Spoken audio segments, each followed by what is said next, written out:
Sir, Sindh के बल्दियाती इंतखाबात पहले मरहले में आज हमें शदीद बदइंतजामी जो है वो देखने में नजर आई। हुकूमत भी हैंडल नहीं कर पाई सिंध में और इत्तेहादियों के भी तहफ़्फ़ुज़ात दिन भर हमें नजर आए। क्या करने जा रही है हुकूमत इन तमाम तर मामलात को कंट्रोल करने के लिए? नहीं, हुकूमत तो दो है ना, एक वफाकी हुकूमत और सिंध हुकूमत। और सिंध में तो पुरतशद्दुद वाक़यात पेश आए बदकिस्मती के साथ, और एमक्यूएम के भी कुछ मामलात उनकी तरफ से भी तहफ़्फ़ुज़ात का इजहार हुआ। JUIF की तरफ से भी तनकीद हुई, और लेकिन यह है कि वो इंतखाबात जो हैं वो बदकिस्मती से उनमें तशद्दुद आया जो कि नहीं आना चाहिए था। और ये उन वाक़यात की झलक दिखा रहा है जो खुदा न खास्ता आने वाले दिनों में मज़ीद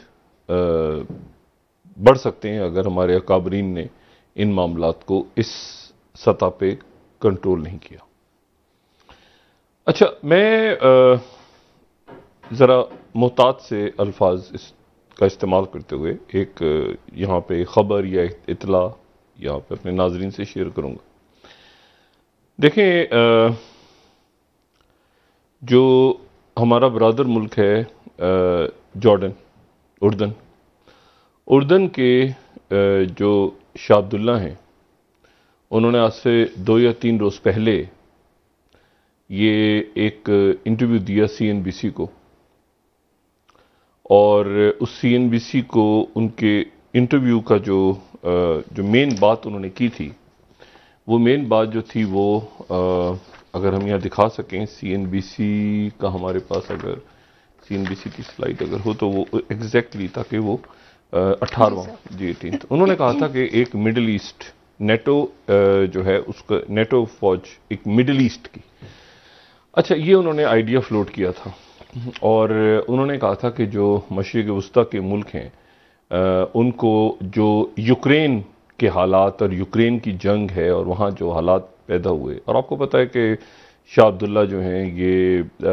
हाशमी ख़ानदान और पाकिस्तान के साथ बड़े गहरे रवाबित उर्दन के, तो उन्होंने ये कहा था कि एक मिडिल ईस्ट में भी, मशरिक़ वस्ता में भी एक नेटो की तर्ज की, अच्छा, इससे पहले आपको याद होगा कि वो एक इस्लामी इत्तेहाद सऊदी अरेबिया के अंदर कायम हुआ था। जनरल राहिल शरीफ जिसकी सरबराही कर रहे हैं, शायद ये कर रहे थे। अब ये जो मिडिल ईस्ट का हुआ, तो इसमें लेकिन ये हुआ कि इस मिडिल ईस्ट के इत्तेहाद का जो खाका सामने आया उर्दन की तरफ से, वो खाका जो था उसमें बहुत से अफ्रीका के मुल्क नहीं हैं। यानी जो पहले इत्तेहाद बना उसमें बहुत से मुल्क ऐसे थे जो छोटी रियासतें अफ्रीका की। ये जो मिडिल ईस्ट नेटो है,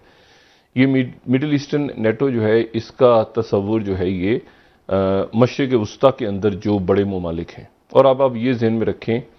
कि सऊदी अरेबिया और तुर्की के ताल्लुकात बेहतर हो चुके हैं। प्रेसिडेंट बाइडेन जो हैं वो दौरा कर रहे हैं सऊदी अरेबिया का जुलाई में,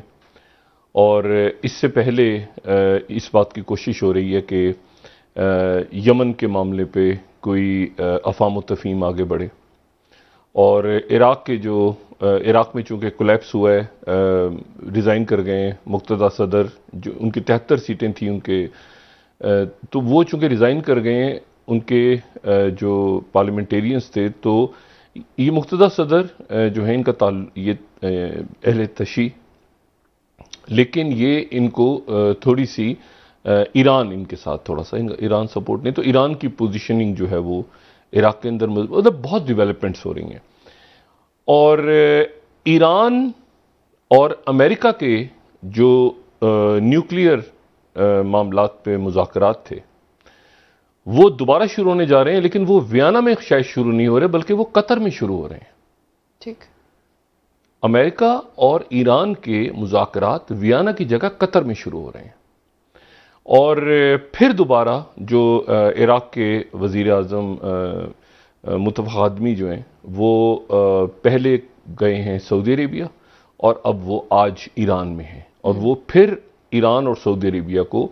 करीब करने की जो कोशिश है उसमें वो फाल हैं। ये 4-5 राउंड्स बड़े कामयाब हो गए थे, लेकिन दरमियान में फिर ये हुआ मार्च में ये मुअत्तल हो गए जब सऊदी अरेबिया में सजाए मौत दी गई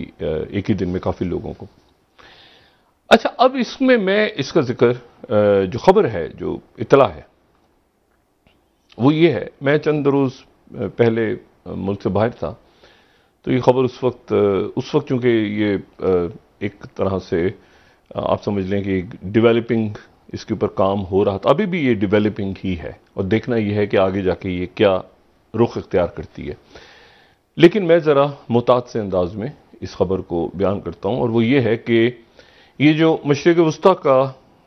वस्ता की नेटो, इसके ऊपर ईरान ने थोड़े से तहफ़्फ़ुज़ात का इजहार किया है। ईरान का कहना यह है कि हम ये, लेकिन ऐसा नहीं है, क्योंकि मैंने आपसे कहा ना कि इराक जो है, इराक के वज़ीर आज़म, वहाँ पर चूँकि हुकूमत साजी फिर डिले हो गई है, तो वहाँ के वज़ीर आज़म जो हैं वो ईरान और सऊदी अरेबिया के दरमियान, मतलब वो जद्दा में थे कल, आज वो तेहरान में है। तो और इसी तरह से जो अमेरिका के साथ न्यूक्लियर मुज़ाकरात हो रहे हैं वो कतर में, कतर सऊदी अरेबिया करीब आ चुके हैं, मिस्र और तुर्की करीब आ चुके हैं, सऊदी अरेबिया और तुर्की करीब आ चुके हैं। ठीक है, तो काफ़ी जो हालात हैं मशरिक़ वस्ता के और ये इस्लामी ममालिक के, वो आपस में गुफ्त शनीद हो रही है कई लेवल्स पे। ठीक है। अच्छा, अब इसमें खबर क्या है पाकिस्तान के हवाले से? पाकिस्तान के हवाले से खबर यह है कि एक इत्तेहाद तो पहले कायम हुआ था, वो इत्तेहाद भी अपनी जगह पे मौजूद है और उसने बड़ा फाल किरदार अदा किया है। वो जो इस्लामी ममालिक का इत्तेहाद था उसने, और वो सिर्फ जंगों में नहीं हुआ, बल्कि ये बहुत सी डिप्लोमेसी के अंदर भी उस का एक रोल रहा है। मिसाल के तौर पे सऊदी अरेबिया और तुर्की के दरमियान बर्फ़ अगर पिघली है तो उसमें उस इत्तेहाद का रोल था जो सऊदी अरेबिया में कायम हुआ, या इसी तरह से ईरान और सऊदी अरेबिया के दरमियान, या और सऊदी अरेबिया और कतर के मतलब वो सिर्फ जंगों के लिए इत्तेहाद नहीं है, फौजी इत्तेहाद। अगर किसी भी दो मुल्कों, कोई भी दो मुल्क हों, उनकी स्ट्रेटेजिक पार्टनरशिप हो, तो वो स्ट्रेटेजिक पार्टनरशिप सिर्फ जंगों के लिए नहीं होती, उसमें और भी बहुत कुछ होता है आज की दुनिया में। ठीक है, उसमें इकोनॉमी भी होती है, उसमें सफारती ताल्लुकात भी होते हैं उसमें। अब ये देखें कि पाकिस्तान और इंडिया के दरमियान जब बिल्कुल आप समझें कि एक बड़ी जंग के दहाने पे लग रहा था कि खड़े दोनों मुल्क, तो उस वक्त पता चला कि मुत्तहिदा अरब अमारात ने बीच में किरदार अदा किया कि पाकिस्तान और इंडिया के दरमियान एक सीज फायर हुआ। तो बात यह है कि बहुत से मुल्क जो हैं वो सिर्फ इत्तेहाद जंगों के लिए नहीं बनते, बज़ाहिर वो जंगों के आपको फौजी अस्करी, लेकिन जब ये जो फौजी इत्तेहाद होते हैं ना, यही फिर अमन में भी यही काम, क्योंकि फौजें लड़ रही होती है ना, तो फिर वो दरमियान में सीज फायर करवाने के लिए भी इस्टेब्लिशमेंट्स और फौजें और ऐसे मुल्क जो के, तो वही रोल प्ले करते हैं। तो इसी तरह से जैसे पाकिस्तान इंडिया की मैंने मिसाल दी, इसी तरह से अरब ममालिक के आपस के ताल्लुकात का बेहतर होना, सऊदी अरब तुर्की के ताल्लुकात का बेहतर होना, अभी यूरोप के अंदर बहुत से ममालिक से ताल्लुकात, उसमें इस तरह ये जो फौजी इत्तेहाद था इसने एक रोल प्ले किया। और अब ये थोड़ा सा एक तो वो इत्तेहाद अपनी जगह मौजूद है, और दूसरा जो है वो ये मिडिल ईस्ट नेटो के मशरिक़ वस्ता के जो ममालिक हैं, क्योंकि अब तुर्की भी उसमें इंटरेस्टेड है, अब उसमें आगे जाके हो सकता है ईरान को भी दावत किसी मरहले पे दी जाए, क्योंकि कतर है उसमें साथ है, तो मतलब हालात बहुत मुख्तलिफ हैं। यमन की जो जंग है उसे अब ख़त्म करवाने की कोशिश हो रही है, बाहर सूरत के वो जंग ख़त्म हो, और वो जो आपस में लड़ रहे थे इतने सालों से हुतीज़, और एक तरफ ईरान और एक तरफ सऊदी अरेबिया और इल्ज़ामात और ये सारा, तो ये मामलात किसी तरह से ख़त्म हो। अब ये जो इत्तेहाद ऑलरेडी मौजूद हैं, और ये जो नए इत्तेहाद भी बनने जा रहे हैं, एक से ज़्यादा बरादर ममालिक की तरफ से पाकिस्तान की अस्करी क़यादत से गुजारिश की गई है अच्छा, कि वो आने वाले दिनों में क़यादत संभालें। ठीक। और पाकिस्तान की अस्करी क़यादत, और क्योंकि ये और बहुत मुद्दबाना अंदाज में, बड़े जो है यानी आप समझें कि बड़ी इज्जत, बड़े तरीके के साथ ये गुजारिश की गई है कि आप इत्तेहाद की, अब ये इत्तेहाद दो सूरतों में, या तो ये प्रेजेंट जो मौजूद, ऑलरेडी मौजूद, या ये कि जो किंग ऑफ जॉर्डन का आइडिया है। लेकिन उसमें यह बात एक से ज्यादा इस्लामी ममालिक, मैं यहां जोर दे रहा हूं, एक से ज्यादा इस्लामी ममालिक की तरफ से इस ख्वाहिश का इजहार हुआ है कि पाकिस्तान की जो मौजूदा अस्करी क़यादत है वो आने वाले दिनों में ये अहम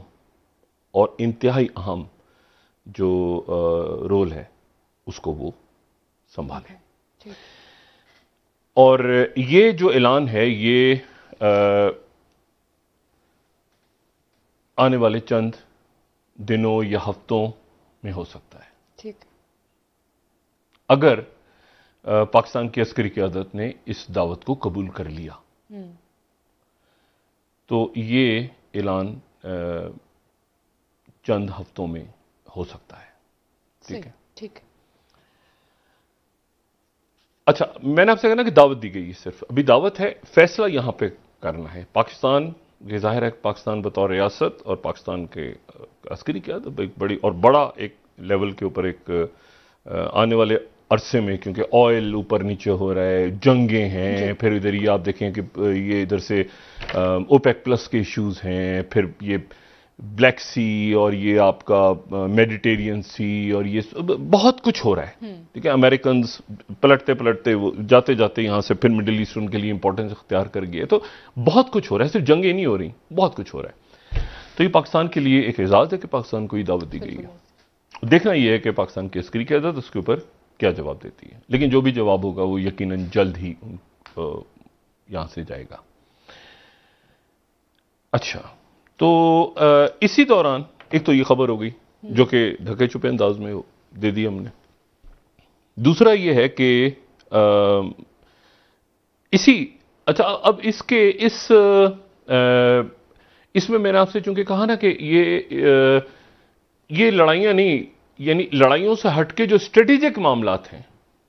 एक तो फौजें हैं और जंग और ये सारा हो ही रहा है ना पूरी दुनिया में, लेकिन उससे हटके जो स्ट्रेटेजिक पॉलिसीज और उसमें सफारतकारी भी आ रही है और उसमें इकॉनमी भी आ रही है, उसमें मतलब अमेरिका, चाइना, रशिया और बहुत सारी, तो उसमें ये बहुत इंपॉर्टेंट इतला मुझे मिली थी, जिसको आज थोड़ा सा